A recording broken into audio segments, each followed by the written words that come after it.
Hello, everybody. It is Captain Marty here on Thursday, June the 5th. Got quite a few things to talk about in the fishing report today, and some of it is hot, some of it is not. And I'll be back to tell you which is which in just a moment. At Fishing Unlimited on the Nags Head Manio Causeway, not only can you get stocked up with all the bait, tackle, and amenities necessary to fish, but you can also be your own captain. That's right. At Fishing Unlimited, you can rent one of their spacious pontoon boats to go fishing, crabbing, dolphin watching, or just to cruise the Roanoke Sound. It's family fun at its finest. Half-day and full-day rentals are available. Be your own captain at Fishing Unlimited on the Nags Head Manio Causeway. Ready to enjoy the Outer Banks the way it was meant to be enjoyed? Then you're ready to take the whole family to Jeanette's Pier in Nags Head. Start with a walk on the 1,000-foot-long pier to watch the sunrise or a reel in the catch of the day. Some of the best fishing on the East Coast is right here at Jeanette's Pier. Plus, Jeanette's Pier plays host to various events throughout the year, including professional surfing events. For the best day you'll have on the Outer Banks, go to Jeanette'sPier.net or give us a call at 252-255-1501. Jeanette's Pier, milepost 16.5, Nags Head. Pretty typical for this time of year. Down in Hatteras, we have something going on down there that's been going on since I showed up here in 1975. The North Carolina State Fishing School is going on. They've been hosting that thing for a long time, and students come down, sign up, and they do classroom work, attend some seminars, and they do both inshore and offshore fishing, and a lot of participation. It's really something you might want to look into if you're trying to learn how to do, they cover almost every kind of fishing, so it's something to think about. They had good dolphin fishing or mahi fishing down that way today, and some scattered blackfin tunas. There was a few billfish caught in each of the billfish categories. That would be blue marlin, white marlin, and sailfish. I know they caught some of each throughout the Hatteras charter fleet. The inshore fleet had some bluefish. There was at least one cobia caught down there that at least I heard of. That, after all, is the most secretive fishing that's ever been invented.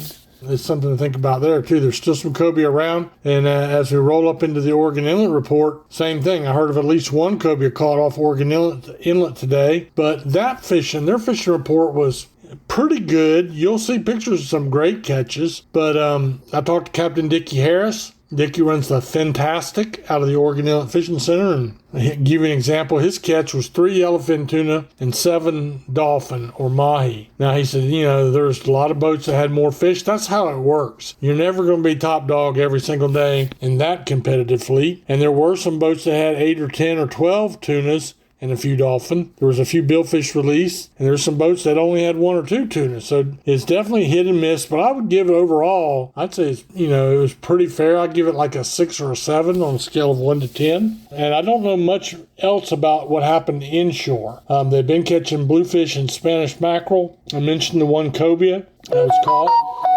And, so there's something happening or close to the inlet. Sea bass fishing has been good. What I haven't heard about as much about is the tile fishing. So luckily the offshore stuff has been good enough they haven't had to resort to that too much. Pier and surf fishing is very similar across the board. A little bit hard to tell from fishing reports what the quantities are, but I can tell you that the varieties are pretty good. Croakers, spot, bluefish, and Spanish mackerel. And most of the piers, you could add to that some sheephead too. So that's good. And you might as well throw in a few pompano in those catches as well. So that's the pier report. The surf report, almost identical. It's more blues and sea mullet with a few Spanish mackerel if you're lucky. And by the way, some of the bluefish are 11 or 12 pounds. So, that's a good-sized bluefish. Most of them are averaging 2 to 6 pounds like they have been all spring. So we'll take a little break right here. I'll come right back in just a moment, and we'll talk a little bit about the really pretty darn good fishing they're having back in the Sound.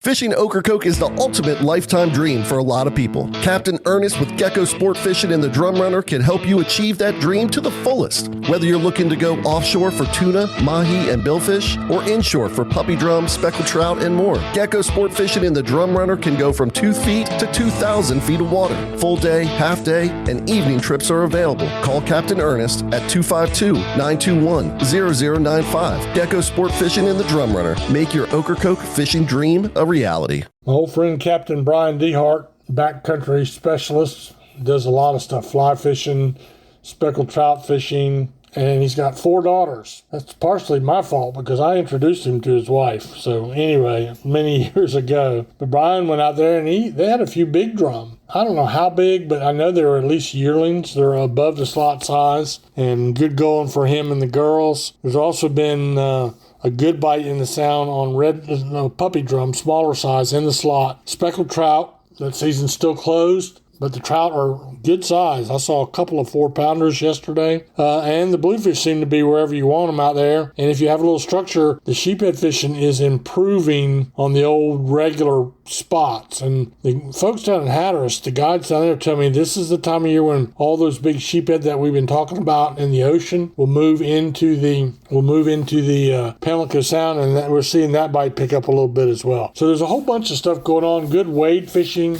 going on if you like to do that. I saw an old friend of mine, didn't think I saw him, working around the north end of Roanoke Island with a popping cork yesterday, and I don't know if he caught anything. I don't want him to know I was spying on him either. But anyway, this is the time of year when you need to get out and do a little wade fishing. One of my very favorite things in the whole world to do. Don't forget that coming up on Saturday is the Kelly Wagner Ladies Only Tournament down at the Big Rock Tournament in Morehead City. That's a big one. That will be followed with a lot of administrative stuff and meetings on Sunday, including the prayer breakfast and the captain's meeting. And then they'll fish the next 6 days. Well, they fish 4 out of 6. So the Monday through Saturday, you pick the 4 days you want to go. And I do hope this weather we have just offshore us will be out of here come Monday. I actually hope it'll be out of here for Saturday because those ladies don't need it rough as well. But you can go to thebigrock.com and follow along with that. Plus, I'll be bringing you daily updates right here. So thank you very much for tuning in. Hope you have good luck fishing. You're not going to catch them in the motel room. May the good Lord bless you.